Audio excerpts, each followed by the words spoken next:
मैं इस बात का मन से ऐलान करता हूँ भाई, हरियाणा में कोई भी आओगा, शहीदा के नाम पर एक लाइन तो जरूर बोलनी चाहिए। केवल शराब और बंदूक के गाने गा गा कर तुम दर्शकों ने दिग्भ्रमित करते रहोगे, पैसे इकट्ठे करके ले जाओगे, तो हरियाणा में थारा धंधा नहीं चलेगा, पंजाब जाकर कर लेना।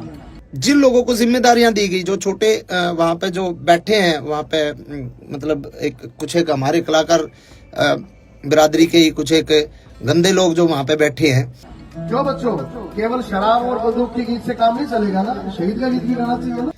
एक तो ये है समानता और भेदभाव, जो मतलब समानता के साथ इसको अधिकारियों तक, बड़े अधिकारी जो इसमें इसको देख रहे हैं उनको देखना चाहिए। हरियाणा में इन दिनों एक नया विवाद गरमाया हुआ है और इस बार मामला है गन कल्चर को बढ़ावा देने वाले गानों का। और ये विवाद बढ़ता बढ़ता इतना बढ़ गया कि अब हरियाणा की म्यूजिक इंडस्ट्री के दो गायक आपस में ही भिड़ गए। दरअसल हरियाणा सरकार ने मशहूर हरियाणवी सिंगर मासूम शर्मा के गानों पर बैन लगा दिया है, जिसके चलते सरकार ने कुल 5 गाने यूट्यूब से हटवाए हैं और इनमें से सबसे ज्यादा गाने मासूम शर्मा के ही हैं।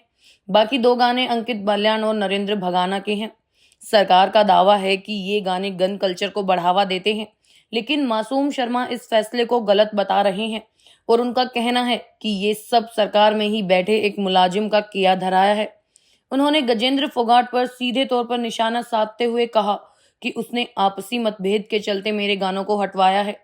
आपको बता दें कि हरियाणा सरकार ने मासूम शर्मा के 3 गाने ट्यूशन बदमाशी का, 60 मुकदमे और खटोला को यूट्यूब से हटवा दिया है। सरकार का कहना है कि इन गानों में गन कल्चर को बढ़ावा दिया जा रहा है और इससे युवा समाज में गलत संदेश जा रहा है, लेकिन मासूम शर्मा ने इस पर कड़ा विरोध किया है। फेसबुक लाइव पर उन्होंने आरोप लगाया कि उनके गानों पर बैन का फैसला एक ऊंचे सरकारी अधिकारी के कहने पर लिया गया है, जो उनके साथ व्यक्तिगत दुश्मनी रखते हैं। मासूम शर्मा एक 33 साल के हरियाणवी सिंगर, म्यूजिक कंपोजर और गीतकार हैं। उन्हें अपने गाने ईपी रूपा के लिए जाना जाता है, जो 2024 में रिलीज हुआ था। वो हरियाणवी पॉप सॉन्ग्स बनाने के लिए प्रसिद्ध हैं और उनके गाने जैसे जप नाम भोले का, गुंडे ते प्यार और बदमाशा का ब्याह काफी हिट हुए हैं। मासूम शर्मा ने 2009 में म्यूजिक एल्बम जलवा हरियाणा से अपने करियर की शुरुआत की थी। मासूम शर्मा का करियर विवादों से भरा हुआ है। साल 2021 में उन्हें जान से मारने की धमकी मिली थी और उसी साल उनके खिलाफ एक महिला ने ब्लैकमेलिंग का आरोप भी लगाया था। इसके अलावा 2022 में उन्हें हरियाणवी कॉमेडियन विश्वास चौहान पर गोली चलाने के आरोप में भी घिरना पड़ा था। हालांकि इन सभी मामलों के बाद में सफाई भी दी गई, लेकिन मासूम का विवादों से रिश्ता कुछ ज्यादा ही गहरा है।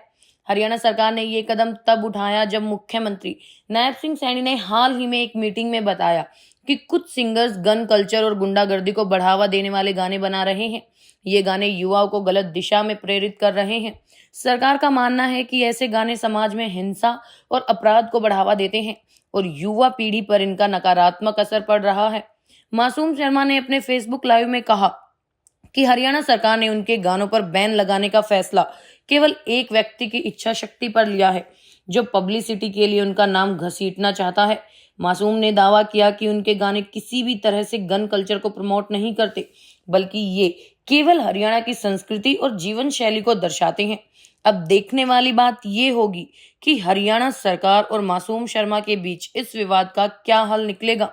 क्या सरकार गन कल्चर के खिलाफ इस कदम को सही ठहराएगी या फिर मासूम शर्मा को अपनी सफाई देने का मौका मिलेगा? मासूम के फैंस अब इस विवाद पर और गहरा ध्यान दे रहे हैं और सोशल मीडिया पर इस बात की चर्चा तेज हो गई है। वहीं सरकार भी इस मामले पर अपनी स्थिति स्पष्ट करने की तैयारी में है।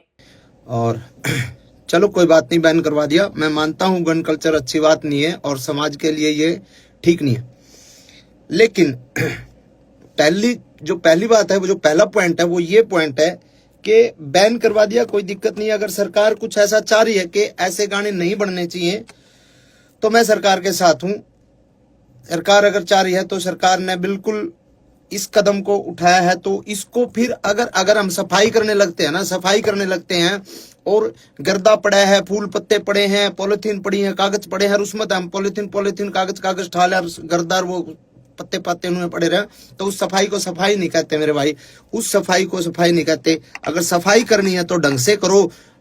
हर कलाकार के हर तरीके से, मतलब किसी एक कलाकार को टारगेट करके आप उस चीज को, मतलब उसकी सफाई नहीं कर सकते। आपको अगर सफाई करनी है, आपको गन कल्चर को खत्म करना है, तो सबसे पहले तो मेरे और हजारों गाने बचे हैं वो सबको डिलीट करो। कार्रवाई जो सरकार ने करी है, वो सरकार ने तो एक निर्देश दे दिया भाई ऐसा कुछ करो, लेकिन उसके बावजूद जिन लोगों को जिम्मेदारियां दी गई, जो छोटे वहां पे जो बैठे हैं वहां पे, मतलब एक कुछ एक हमारे कलाकार बिरादरी के ही कुछ एक गंदे लोग जो वहां पे बैठे हैं, जिन लोगों को छोटे से बड़े कलाकार को मतलब उन लोगों को पसंद नहीं किया जा सकता, नहीं किया जा रहा, और फिर भी वो लोग बैठे हैं और वो लोग लिस्ट बना के देते हैं कि ये गाने डिलीट होने चाहिए, और उस गाने में सबसे ज्यादा टारगेट मासूम शर्मा होता है।